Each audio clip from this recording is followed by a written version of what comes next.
विद्याशक्तिः समस्तानां।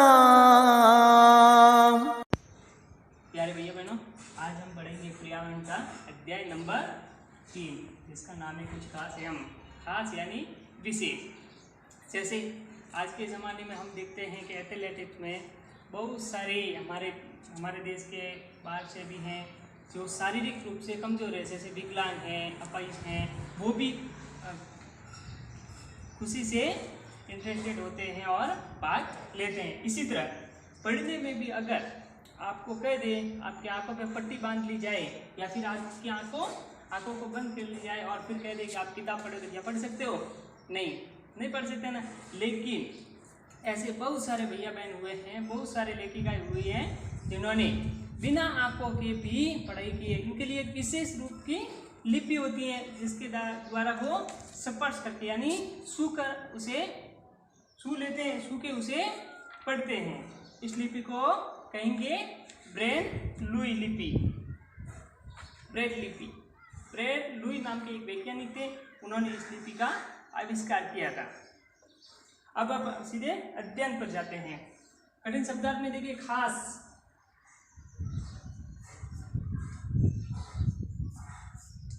यानी होते हैं विशेष, यानी उसके समान कोई और नहीं होता है, खास होता है। एक तो सामान्य जन होता है और एक खास जन है। उसी तरह ये खास, जैसे किसी की आंखें नहीं है फिर भी वो पढ़ सकता है, लिख सकता है, तो ये खास ही हुआ ना, हुआ कि नहीं हुआ? हाँ। अब हम पाठ पे आते हैं। यदि आपकी आंखों पर पट्टी बांध ली जाए, पहले भी कहा दिया, यदि आपकी आंखों पर पट्टी बांध दी जाए और फिर कह दे कि भैया खड़े होकर किताब पढ़ो, तो आप पढ़ सकते हैं क्या? तो नहीं पढ़ सकते ना, नहीं पढ़ सकते। लेकिन दुनिया में ऐसे बहुत सारे लोग हैं जो अंधे होते हुए भी पढ़ाई में अव्वल रहे हैं, यानी श्रेष्ठ रहे हैं। इसी तरह की एक लेखिका है हेलन केलर, जिनकी आंखें नहीं थी फिर भी वो बहुत बड़ी, विश्व की बहुत बड़ी लेखिका बनी। जिसका नाम क्या था? हेलन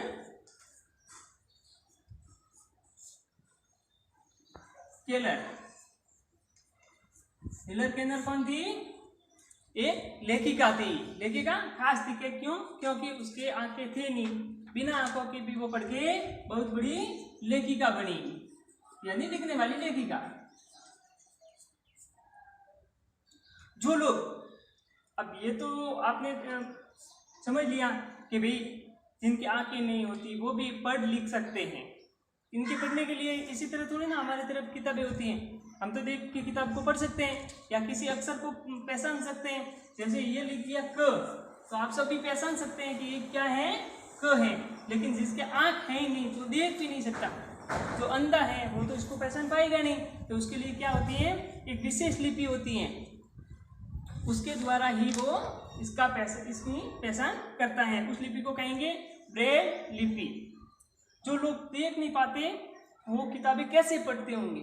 अब आपके मन में विचार आया है कि भी जो देख तो सकता नहीं है, आंखों से तो अंधा है, और वो भी लेखक बन रहा है, यानी लिखने का काम कर रहा है और पढ़ भी रहा है। अब जब पढ़ेगा लिखेगा तभी तो वो लेखक बनेगा, तो बिना आंखों के तो ये संभव हो ही नहीं सकता। तो आपके दिमाग में भी एक सवाल आएगा, ये क्वेश्चन आना ही है कि भाई जो देख नहीं सकता वो लिखेगा कैसे? तो इस लिपि के बारे में हम विस्तार से समझेंगे।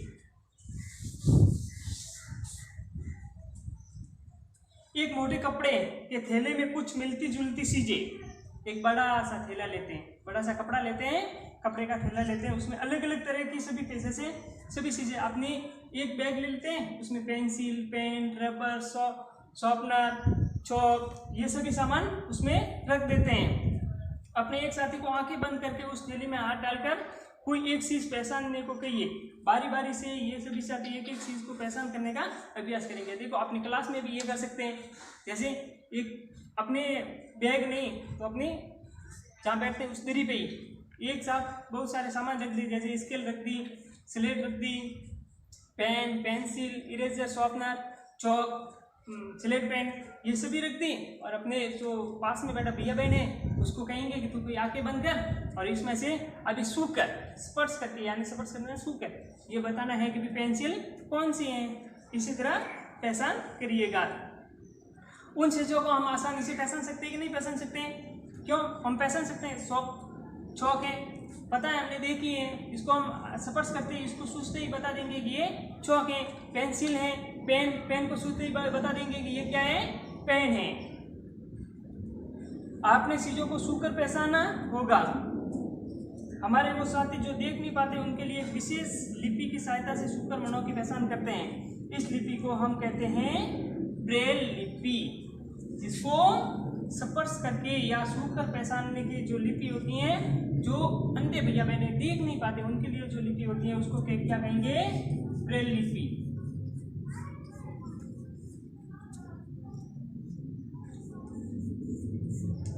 ब्रेल लिपि इसके माध्यम से ये देखो चित्र 3.1 में बताई गई है कि भाई जैसे अल्फाबेट का लिखा है ए, तो ए पे बड़ा पॉइंट है एक, फिर ये छोटे वाले पॉइंट, तो इसको वो छूकर ऐसे स्पर्श करके बता सकता है कि एक पॉइंट बड़ा है बाकी सब छोटे हैं, तो इस लिपि से वो पहचान सकता है कि ये अल्फाबेट का कौन सा वर्ड्स है, तो ए। इसी तरह बी, अब इसमें बी में देखना, इसमें दो बड़े हैं बाकी छोटे, तो उसको स्पर्श करके बता सकता है कि एक बड़ा है तो होगा अल्फाबेट का ए, और दो बड़े हैं तो अल्फाबेट का बी होगा। इसी तरह जेड तक कई बड़े बोले हैं कई छोटे, सब में कोडे जैसे सी। अब ऊपर बी में ऊपर नीचे दिया था, तो इसमें दाएं बाएं ये बड़े दिए दो, तो इसको स्पर्श करके वो बता सकता है कि ये क्या है, अल्फाबेट का सी। तो इनके लिए विशेष लिपि है, उसको कहेंगे ब्रेल लिपि, जिसके माध्यम से वो अल्फाबेट है, वर्णमाला है, ये सब वो पढ़ सकता है। पढ़ेगा कैसे, देख तो सकता नहीं है, केवल वो सूख के महसूस करेगा कि ये अल्फाबेट का सी है। ये सारणी बनी हुई ना अल्फाबेट की, ये उनके लिए ही है जो देख नहीं पाते। ये ब्रेल लिपि की सारणी है। ब्रेल लिपि में हर अक्षर ए बी सी पूरी अल्फाबेट के लिए विशेष उभार होता है। जैसे ए में ये एक पॉइंट उभरा हुआ है, तो वो इसको छुएगा, छूते ही बता देगा कि ए का एक भाग उभरा हुआ है, अल्फाबेट का ए है। सीधे वाले नीचे में दो हैं तो वो बी है, सामने से दो हैं तो वो सी है। इस तरह वो हर रोज छू के इसको अल्फाबेट को कवर कर सकता है, सीख सकता है। ये इनके लिए संकेत हैं। जैसे हमें तो जैसे लिख दिया कि ये क्या है, तो हम तो देख के बता सकते हैं, तो इसको सुनने की जरूरत नहीं है, कोई उभरा हुआ भाग है नहीं, सीधी बता सकते हैं कि ये अल्फाबेट का सी फॉर कहते हैं। लेकिन जो देख नहीं सकते उनके लिए तो ये लिपि है, ये इनको स्पर्श करेगा, इनको स्पर्श करके या छू करके ही बता सकता है कि ये अल्फाबेट का सी है। इसे चित्र में बताया गया है। इस लिपि में सभी बिंदुओं से सभी वर्णों की आकृतियों का निर्माण किया गया है। इसमें ये चित्र बताए हुए हैं, स्टाइलिश और स्लेट। इस लिपि पे वो इन सब बिंदुओं की आकृति बनाकर ए टू जेड अल्फाबेट और वर्णमाला का पहचान कर सकता है। एक लकड़ी की स्लेट का एक मोटा सा कागज रखा हुआ है, यानी कि एक लकड़ी की स्लेट है, हमारे पास स्लेट है, इसी तरह की एक स्लेट है, इस पे बड़ा सा एक कागज रखा हुआ है, उस पर एक विशेष स्लेट होती है जिस पर 6 बिंदु का समूह लाइन में बना होता है। अब 6 एक समान नहीं होते, जैसे 1 2 3 4 5 और 6 ये एक समान नहीं होते। जैसे इसमें भी ए में भी 6 है तो इसका पहले वाला भाग बड़ा दिया है, बी में भी 6 है तो इसके दोनों ये वाले बड़े दिए हैं, सी में भी 6 भाग हैं लेकिन इसके ऊपर दिए हैं। इसी तरह पूरी जेड तक है ना, बिंदु कितने हैं 6, लेकिन इनका उभार है वो अलग अलग होता है, जिसके माध्यम से वो पहचान कर सकते हैं। कागज पर निकुली कलम से जो अक्षर लिखना है उसके अनुसार बिंदु को छेद किया जाता है। जैसे ये कागज है, इसलिए समझेंगे, ये कागज है, इस पे मान लो हमें लिखना है बी, तो हम तो डायरेक्ट लिख सकते हैं, लेकिन जो भैया बहन देख नहीं सकते वो कैसे लिखेंगे, तो उनके लिए जैसे बी लिखना है तो वो यहाँ पर बड़ा छेद करेगा, ये भी बड़ा छेद करेगा, फिर ये छोटे छेद, इसके द्वारा वो पहचान कर लिख भी सकता है और पहचान भी कर सकता है। अगर ऐसा लिखा हुआ है तो वो सीधे कह देगा ये क्या है, अल्फाबेट का बी, और कह दिया उनको कि बी लिखना है तो वो इस तरह एक कागज पे छेद करके वो बता सकता है कि बी की आकृति ऐसी होगी। जैसे कि अंग्रेजी भाषा में ए वर्ण लिखना है तो बिंदु ए पर निकुली कलम से छेद किया जाता है। इस निकुली कलम को हम स्टाइलस कहते हैं। जो कि ये बड़ा सा कागज है, हमारे पास क्या होता है, पेंसिल या पेन या स्लेट पेन, इसके द्वारा हम अल्फाबेट को आराम से लिख सकते हैं। स्लेट पे लिख सकते हैं, अपने नोटबुक में लिख सकते हैं और चौक से श्यामपट्ट पे भी लिख सकते हैं। लेकिन जो भैया बहन लिख नहीं सकते उनको जो विशेष कागज दिया जाता है, उस कागज पे जो उबार करने के लिए पेंसिल होती है ना, निकुली पेंसिल, उसको क्या कहते हैं, स्टाइलस। इस पेंसिल के द्वारा वो उबार करके, ये क्या है, जो देख नहीं सकते उनकी क्या है, पेंसिल, इसके द्वारा, ये आगे से निकुली होती है, इसके द्वारा आराम से वो उकार कर कोई भी अल्फाबेट का वर्ड है या वर्णमाला का वर्ड है वो बना सकता है। नीचे दिए ब्रेल लिपि में इंडिया लिखा गया है, इसे आप भी ब्रेल लिपि सार की मदद से अपना नाम ब्रेल लिपि में लिख सकते हैं। और जैसे ये इंडिया लिखा है, इसी तरह अब हम एक नाम लिखेंगे इसी लिपि के अनुसार। जैसे कि एक नाम दे दिया ARJUN, इसको हमें ब्रेल लिपि से लिखना है। तो इस सारणी के अनुसार अल्फाबेट A to Z तो पूरी दे रखी है, इसके अनुसार हम बना सकते हैं। जैसे ये बड़ा है, बाकी बिंदु छोटे, फिर R, इसमें R का है, R 1 2 3 और 4 बड़े हैं, बाकी 2 छोटे वाले पॉइंट है। फिर J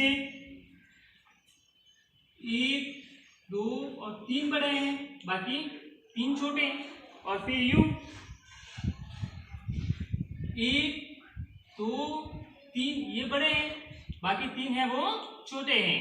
और फिर N 1 2 3 और 4 बड़े हैं और फिर 2 छोटे।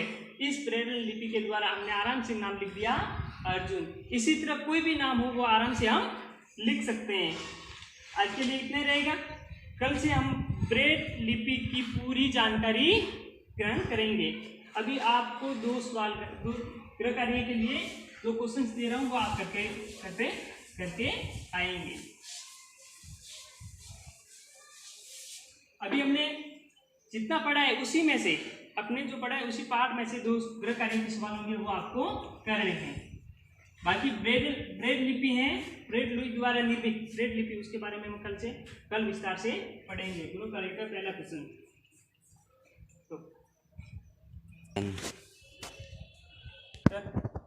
आज के गृह कार्य के 2 क्वेश्चन है। पहला क्वेश्चन है, हेलन केलर कौन थी? अभी आपको बता दिया है पूरा। हेलन केलर कौन थी? एक लेखिका थी। वो क्यों प्रसिद्ध है? क्योंकि भाई आंखों से देख के पढ़ के तो सभी लेखक बने ही हैं, लेकिन हेलन केलर है वो बिना आंखों के भी ब्रेल लिपि द्वारा पढ़ के आगे जाकर वो बड़ी लेखिका हुई, इसलिए प्रसिद्ध हैं। स्टाइलस किसे कहते हैं? ये भी अभी मैंने आपको बताया। स्टाइलस किसे कहते हैं? जो ब्रेल लिपि द्वारा अध्ययन करते हैं उन भैया बहनों के लिए जो विशेष पेंसिल होती हैं, जो आगे से निकली होती हैं, उसको क्या कहेंगे? स्टाइलस। ये दोनों सवाल आप दोनों क्वेश्चन है घर पे करके आना है।